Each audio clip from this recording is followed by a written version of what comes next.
Welcome back to the Own Your Good podcast. This is Dave, and I just wanted to kind of go over again for those that might be listening just for the first time, that the whole purpose of this podcast is to help people find something that they love. And that might be something that they're producing for people to purchase, or doing something, creating a video for people to watch. And maybe there's some desire for an audience.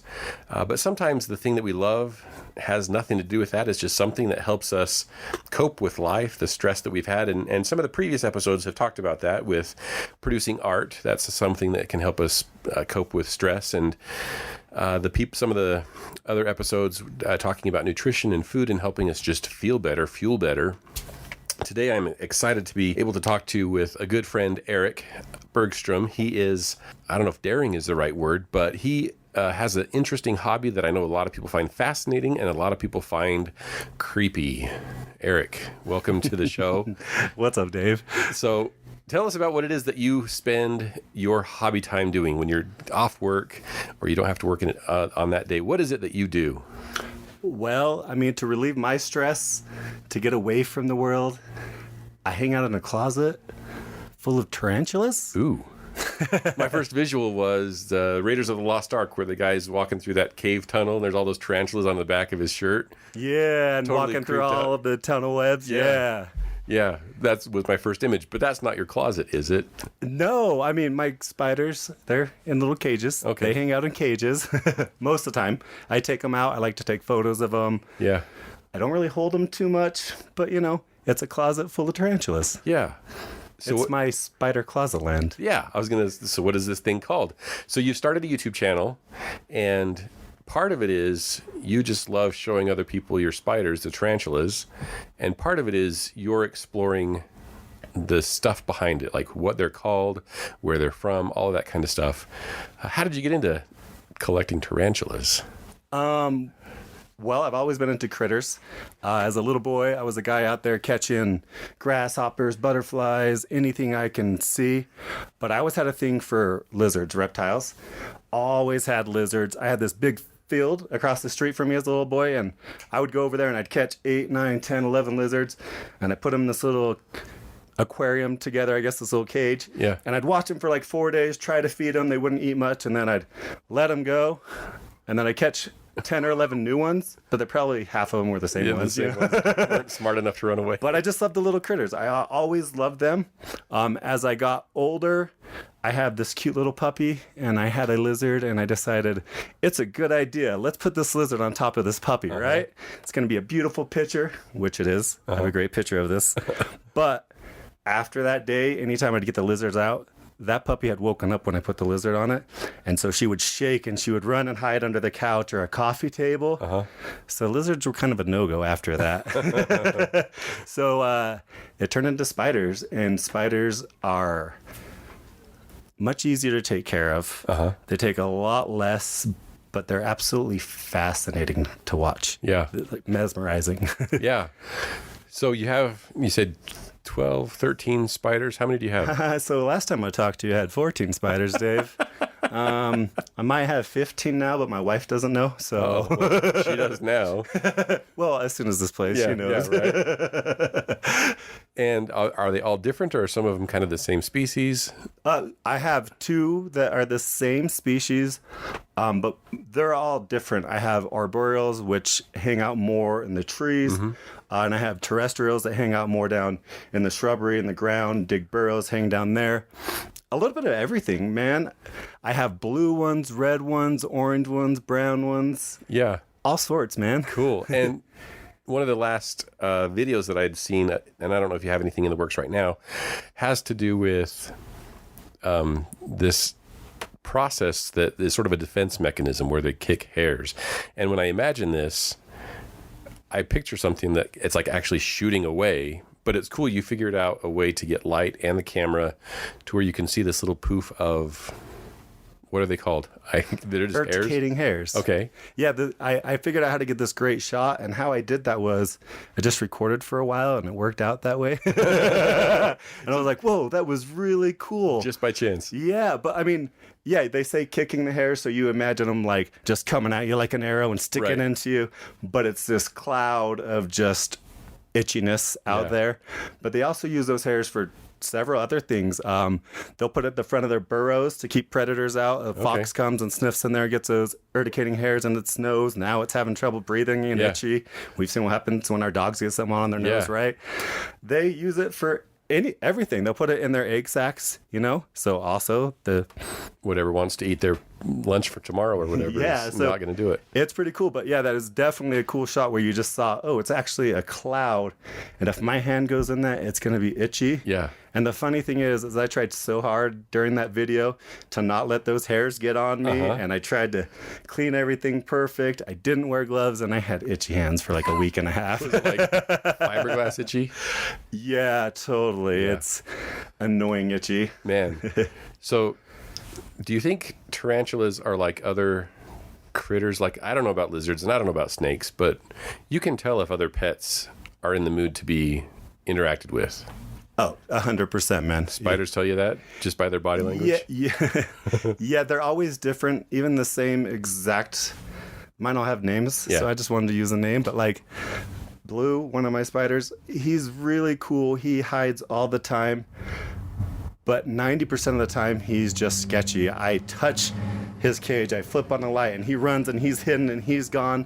But every once in a while, I'll turn on the light, or I'll touch his cage, and he stays in the same spot. And I'm like, ooh, this guy's getting a dubia off the tongs today. He's being mellow. Yeah. As to the other times, I'm like, I'll just put your cricket or your dubia in there and try to watch you, but I'm not dealing with catching you when you get out of this cage. You're too fast. Yeah, so that blue one is a specific species that is fast. Yeah, it's a Pocotheria metallica or a Goody sapphire. Okay. The thing about tarantulas, they all have a scientific name and a common name.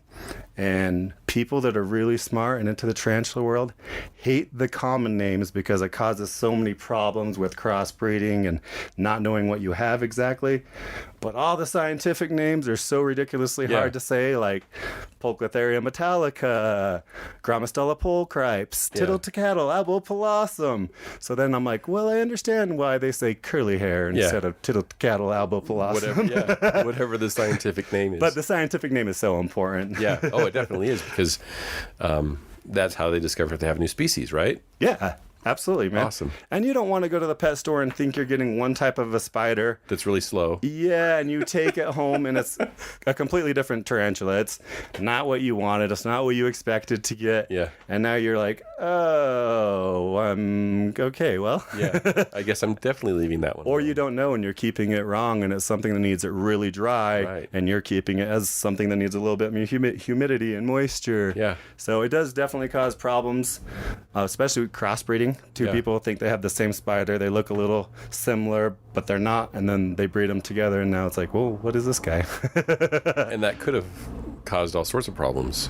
Probably could have and has. Yeah, right. We just don't know. What is your goal with the tarantulas? I mean, I know you after work on the days where you need to go and take a break.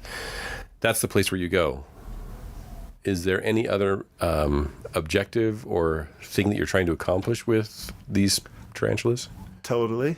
I mean, I couldn't tell you what that is right now, but definitely. You feel like you're on a journey. Yeah, well, it started out with, I had a tarantula when I was younger. I got one, came across one and got another one. And then I realized I could buy a little sling, which is a spiderling, baby spider. Yeah. And I raised my first sling, and because he's a mature male now, he was the size of my thumbnail or smaller. Okay. And now he's 6+ inches. Wow. And that's when I really was like, this is really cool. Like, wow. So I got a few more and I started looking at the hobby, and a lot of people get a lot of tarantulas. And I was like, people do this. People get a lot of tarantulas. This is awesome. But then I noticed a lot of people just go out and buy like 15 and 15 and 15 when they get in the hobby. And that definitely wasn't my style. I wasn't looking for a job. Yeah. I'm looking to zen out. But over years, I've built up 15. Sorry, honey. And then one day my wife painted me something because they were just in a closet that said Spider Closet Land. And I was like, that's fun. So it was I just like a closet. It was a storage place. Yeah, it was just a little closet, and I started an Instagram and started taking pictures off the encouragement of some good friends and family. They're Cool. like, why not start an Instagram? So now I realize I like photography as well. Yeah. And there's some pretty good shots with the lighting and the contrast and your voiceovers on them too. Really awesome, kind of creepy, but awesome as the tarantula comes out for its food. What do tarantulas eat? They eat lots of delicious stuff, insides of crickets, Okay. dubia roaches. Okay. I do not feed mine little lizards or little mice. People do. My diets really are dubias, crickets, and superworms, mealworms. Okay. But that's really what I feed mine. They can eat different things. What is it that they're eating? What do you mean? What is it that they're eating? I mean, I guess I'm just thinking of like a cricket or something. They're not going to be ingesting it, like the whole thing. oh, they're slurping out their insides, Okay, man. They're munching on some cricket guts. So in one of my videos, and I hope that you've seen it, David. Okay. One of my videos, I talk about how they'll. I have one tarantula that basically is a snob. Okay. And he'll suck out the insides of those dubia roaches, and he will roll the shells of the dubia roaches, what's left over, into the same corner over and over, and it's always there. So when I clean out the cage, it's like there's one area. Same thing with like the crickets. Yeah. They'll slurp out all the insides. I call it a cricket slurpee. They'll suck it all out, and then they'll just take that shell and he slides it into the same corner. Usually they'll just like So put it out of their burrow or away. But Yeah. I have one that's like he's trained. He's like, Yeah. I want it nice and tidy in here. I did this how I want it. I'm like, you're so snobby, man. That's kind of funny. Like, it needs to be the way they need it. They all have personalities. That is crazy. They all have personalities. And others are just like, just get this out of here. This I don't want this garbage. So when they're eating a mouse or a lizard, it's the same idea. Is it a venom or something that goes into them and breaks it down? Or are they just sucking moisture? Well, I mean, so What do you think? Like, you know way more about this than yeah, I they do. take their venoms and they inject it, and that slowly starts to dissolve them. And it also makes it so that their prey is not feeling the whole time. Okay. So I know this isn't spiders, but it's really cool. If you've never seen a praying mantis eat, I highly recommend you Google a sped up praying mantis eating, because it is beautiful to watch. It's really savage because the praying mantis doesn't have a venom. Yeah. So what it really does, it'll grab like a cricket or whatever seen it's them eat a eating, grasshopper, yeah. and it's kind of like they're eating a corn on the cob, man. Whoa. So if you're afraid of a spider, maybe you should be afraid of the praying mantis instead. Like the spider's putting the venom in there, it's stopping the pain so Yeah. much. That venom is also deteriorating, and then they're just slurping up, man, Wow. right through those fangs. That's fascinating. And I guess it is a little bit disturbing. But it's nature, right? It's like what they do. Yeah, it's totally nature, man. The reason I don't feed mice or little lizards Yeah. and things like that is because I'm going to sound like a sissy, but it hurts my soul a little bit, Yeah, man. yeah. Like, even when I don't take care of my crickets good enough and they pass away, I'm like, oh, man, I bought like 3 dozen crickets and like 10 of them died. I'm a horrible soul. And it's not like they're expensive. It's the value of what they are and what they were meant for. Yeah, I want to give them the purpose. Yeah. Crazy. So your wife is all into this. Now?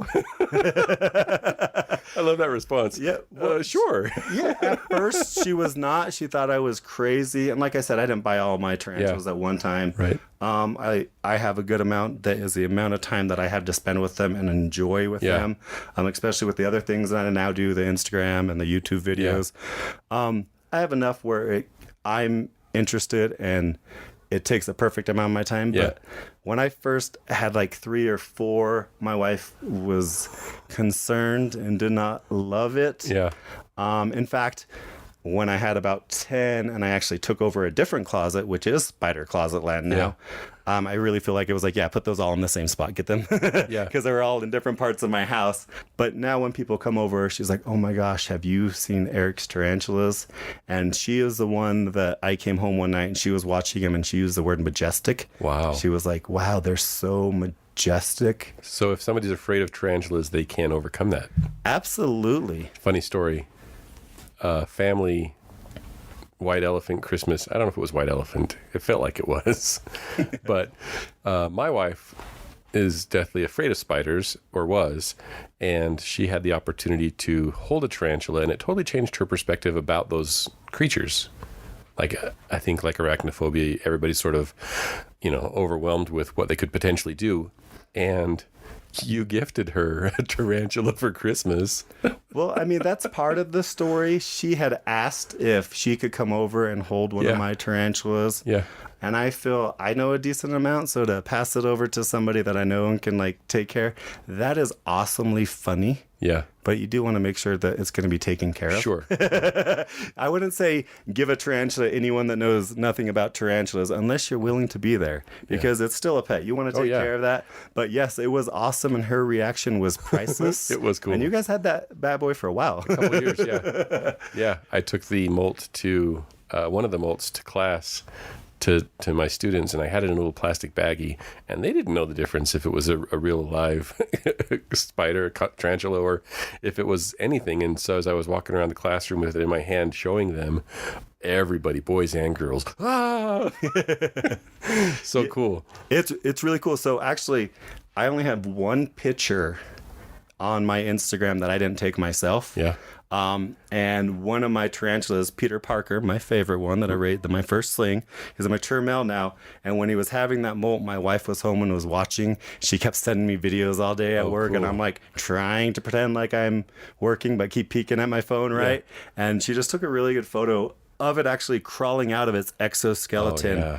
And it is so amazing if you've ever seen it, but I had to use that photo on my Instagram. I was like, all right, I didn't take this. Can I please use this, babe? Do you want me to give you credit? That is cool. So I know that there are organizations that take creatures out to do assemblies, or I don't know if field trips is the right word, presentations to schools. Have you ever thought about doing that? Well, just barely. I was talking about that. I would totally do it for any of my nieces, nephews, close friends, schools. Yeah. But to try to do that does take a lot of time, and really the schools don't have a lot of money to spend on that. But anyone I knew, if they're like, hey, you think you could bring a spider in? I would definitely try to figure that out, bring it into their school, teach the kids, because tarantulas have a bad rap, man. Oh, for sure. They just do. And don't get me wrong, I think that they're creepy too. Yeah. I think that they're creepy, and that's half of the reason why I love them. Yeah. When they go 6 feet in half a second, and all of a sudden they're up your arm, on your shoulder. Yeah, I'm a little bit creeped out, man. It freaks me out quite a bit. But at the same time, there's just something about them. They're so rad. So rad. At one point, you were into bearded dragons and some other things. Still am. I just don't have them. Okay, so I guess you just realized that tarantulas were kind of where it was at with the time that you had to spend on them.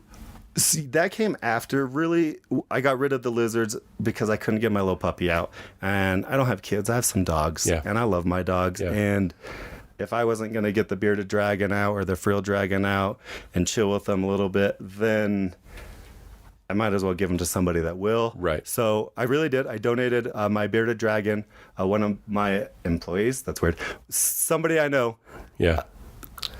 Their sons passed away, and they took it into the vet, and she spent like $800, and there was no fixing it, and it passed away. And I had the whole setup, and I was just like, hey, you know what? I was going to get rid of this for this reason. Yeah. And it brought tears to her eyes almost. She was like, yes. And she's like, my son was so ecstatic.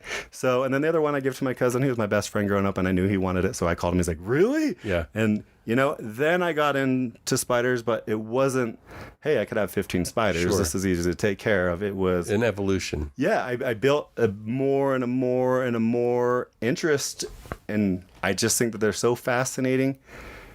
And it's my zen, man. Yeah. Spider Closet Land is my zen. Sometimes when I have a bad day, you kind of said at the beginning, I really will just go back there and be like, honey, I need 45 minutes. Yeah. And in 45 minutes, I come out and I'm like, whoa, that was cool. Yeah. That was a good time. So I think that's awesome to point out that this wasn't an agenda. This wasn't something that you were looking to do. It just sort of evolved and developed. And I think that's one thing that, as we go through life, we know that there are things that we like. We know that there are things that we want to spend time on. And sometimes those things fall out of interest. I don't know if it's because of the lack of time, and sometimes they develop, they grow, and whatever that is, I think it's good to recognize that. And whether you have, I think everybody sort of has this desire to be, I don't know if famous is the right word, but recognized or known for something. It doesn't matter. If you enjoy it, you enjoy it. And if people start to recognize you as the spider guy or whatever, Spider Closet that's cool. Man. Spider Closet Man. So do you have any, I'm trying to think of the word, aspirations, goals? You have the Instagram and the YouTube channel. What would you like to see happen with that? I didn't start it for this reason. Right. I just started taking pictures because I thought it was cool, and I don't social media. Yeah. Like if you look me up, like Right. you're like, oh, this guy's on Facebook and he never posts. There's a couple Anything. posts about spiders here. Yeah. And I know at Instagram under my name, I posted one time to try to win a guitar. Yeah. But what you said, I really did like when people that I didn't know liked it, and it made me feel like I have friends sharing my hobby that I've never met Yeah. before. My goals now, as I've been doing this a little bit more, I haven't spent any money on camera equipment. I just use my cell phone. Editing software, I just use YouCut. It's free. Well, it was free. I ended up paying $11, so I mean, I did spend money on it. That's a big investment. But but really now, as I look at it, I want to pay for my hobby. Yeah. If people are into my hobby and I can do this, why not try to get people to help me pay for my hobby? Yeah. If they're interested. And it all started out, I was just doing this for fun, and I made a video and I did some Instagram, and somebody was just like, hey, this is cool. And they have a lot more followers. Sure. And they're like, hey, I want to put this out there. Where's your logo? And I was like, logo? What is a logo? Yeah. Why do I need a logo for my pictures? Yeah. So I had a friend make me a logo, and I sent it to him, and he put it out there. And then all of a sudden, my first video has 200 views out of nowhere. And I was like, wait, what just happened? Yeah. Like, I'm just a guy that put out a video really quick. And then I was like, that's cool that people like what I'm doing. Yeah. Now I'm like, if people like what I'm doing, how do I make this simpler to do? Sure. Because my videos Make it easier. are several steps. Yeah. So really figure out how to do it a little bit more assertively and how to turn my hobby into a way to pay for my hobby, I guess. I would like to eventually get a nice camera, but it doesn't make sense to spend the money on that for a hobby. Right. But as I continue to do this and build followers, build people, yeah, absolutely, it would be good to be able to sit down with a computer and have better camera angles. Yeah. Absolutely. But right now, I'm just I see other people doing the same thing as me, and I talk to a lot of these people on a regular basis through Instagram apps and stuff. Yeah. Just messaging them and asking questions, talking to them, and I like everything they do, but my main goal is to not do what everybody else does. Interesting. It's already done. Yeah. And it's hard, because these people inspire you, and you're like, what can I do that's similar but not at all similar? Yeah. Like to catch people's attention, because like I said, these people have become my friends of my hobby. Yeah. And that's really cool. And I've become friends with people and watch their hobbies, and I'm like, this is really cool. Oh my gosh, they got this, or oh my gosh, so-and-so, this critter passed away. Yeah. I don't know, man. It's just fun. So there was a couple things that you said there. One, did you feel pushed at all when they said, where's your logo? Like, that's not the direction I want to go. I don't want to do that. Or you were like, oh, I need a logo. That's kind of cool. If I had a logo, then I could. Like, what was your thought process on that? First off, I was shocked that they liked the video and wanted to share something and wanted a logo. I was like, oh, they think I'm so professional. The next step is a logo. I'm just a guy in a closet with some spiders and a cell phone camera. That's cool. But after I got the logo, I paid my friend $100 for it, and it's a really cool logo. It is a good logo. Worth more. Yeah. Honestly, I looked at logos and I was like, oh yeah, this is way cool. And then I put those on T-shirts, and then I hit up my friends and family, and then people on Instagram, and then I've sold enough to make my money plus some on the logo. Sure. So then I bought some stickers to just give out to people. So when Yeah. people, Yeah. they're like, oh, I bought a t-shirt. Oh, I really like that. I'm like, here's a sticker, man. And then I bought some pins, and I wear a pin at work. And anytime a guest compliments or says something about my pin, I always give it to them. Yeah. I'm like, oh yeah, I just do a little YouTube That's channel, and cool. I give it to them, and I get a good response. Yeah. So That's let's see cool. what happens. So let's go back a little bit. You were always into critters. You were always into the creepy crawlies, Yeah. and Not snakes, though. They just a petrify hobby. me. Yeah. Right. Have you ever anticipated or thought that you would want to do a business? When I was younger, obviously, I thought working in a pet store would be the coolest thing in the world. Yeah. Not a business. Really, I started thinking about it more when people liked my YouTube videos and have started following my Instagram, of how can I make my hobby cooler. Yeah. And I can do more things with my hobby that I want.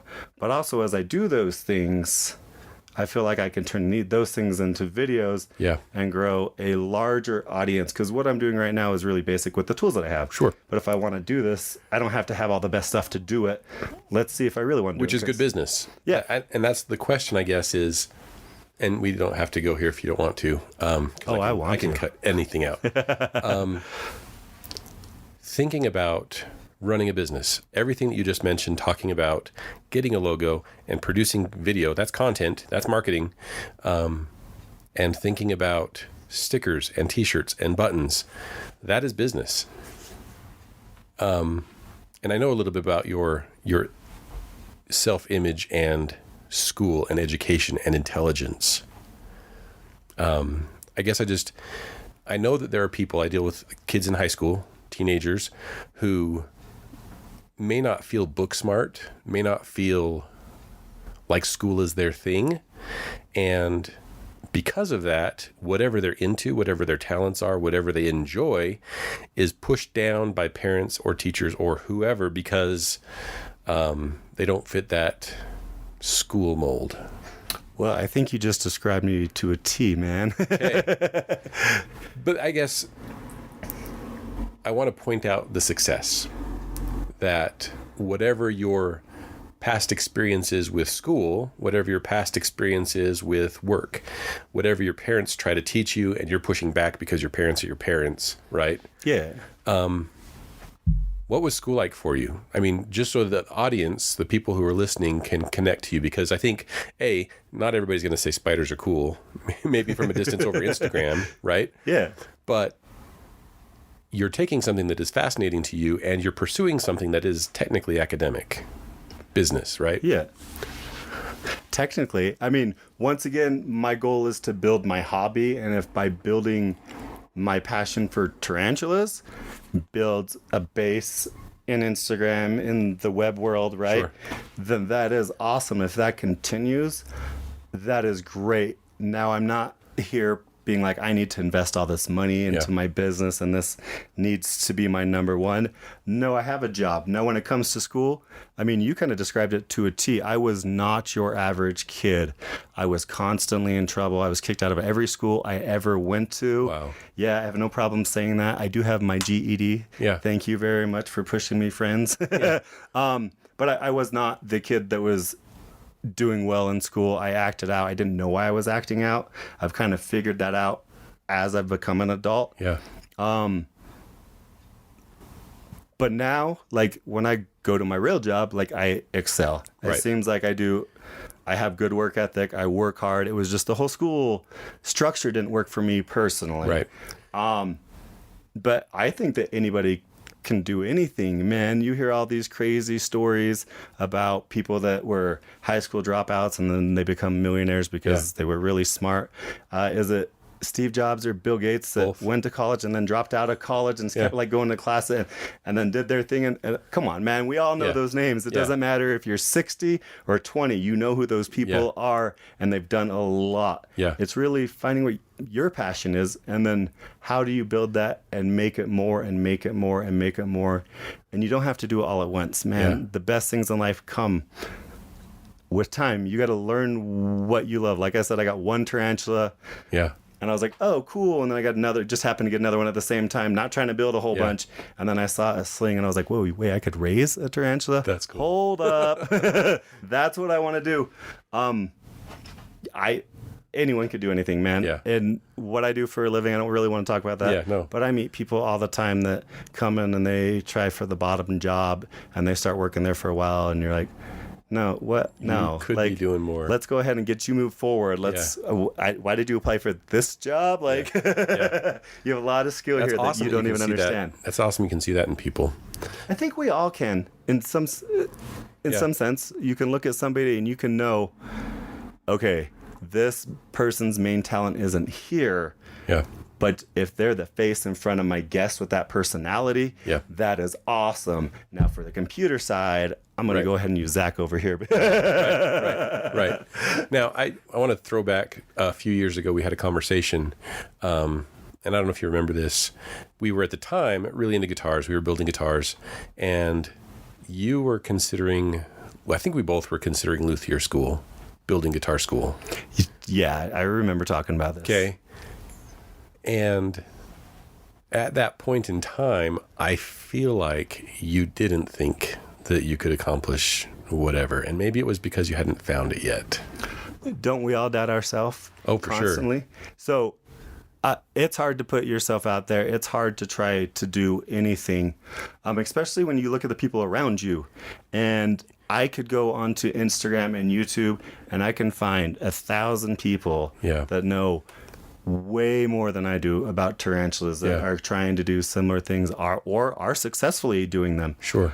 It doesn't mean I can't do it. It doesn't mean I can't put myself out there. It doesn't mean I can't learn at my pace and push myself in my time. The first video I made, my wife knew I was working on a video, but she didn't really know what I was doing at all. Yeah. And I wanted to show her and I finished it and she was at work. But I was so nerve-wracked to show her that actually when I gave her my phone, because once again, everything's on my phone, I said, I can't watch you watch this. I have to go in the other room. Yeah. And so I went in the other room because I could not watch her watch it. And she came and she's like, babe, that was really good. Yeah. And I was like, yeah. She's like, no, like that was better than I expect. So obviously I'm going to show it to one more person before I post or anything. That's got to feel good too. They went to school for a while. I don't think they graduated to make films. They're really into film. They love to watch movies. They know everything about every movie. And so I said, hey, I want you to watch this and tell me what you think. And they were like, well, I'm going to tell you I'm going to be honest. Yeah. He's like, I won't sugarcoat anything. And he watched it, and I wanted to walk away. My wife's like, just stay. Yeah. And I was like, I feel awkward. I'm putting myself out there. Oh, my gosh. Right. And I watched it, and he had a positive reaction as well. And then it felt good, like, okay, I'm just going to put it out there. Let's just go. I have a little bit of confidence now, but I was still afraid of what other people were going to say. Maybe I didn't say the scientific name 100% correct because I'm still learning. I'm not... That's the epic example of vulnerability. Yeah. You love it so much that whatever little mistakes are made, it doesn't really matter. Everyone's afraid of rejection and not being accepted. So, yes, I did say that, and I have felt that way, and to this day, I still do. I watch what other people are doing, and it's like, I feel like all of a sudden now I just did like a high school report with a video with a cell phone camera. You know what I mean? Yeah.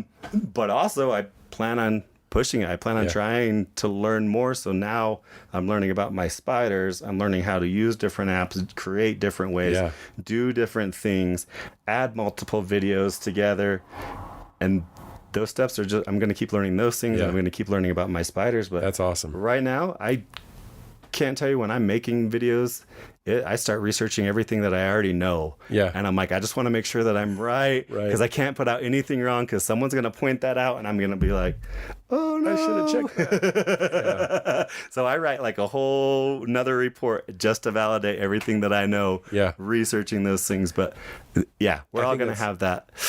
I put myself out there and I was or wasn't accepted. And so far, people accept me enough. Not everyone loves it, but that's cool. It is exciting when, I mean, it's intimidating, but it's exciting when, I mean, it's all perception, right? You see all of these other examples of people doing the exact same thing that you love, and you want to produce something else, and you don't want to be the same, but you're afraid it's going to be the same because they're successful doing it that way. You want to do what they're doing. Yeah.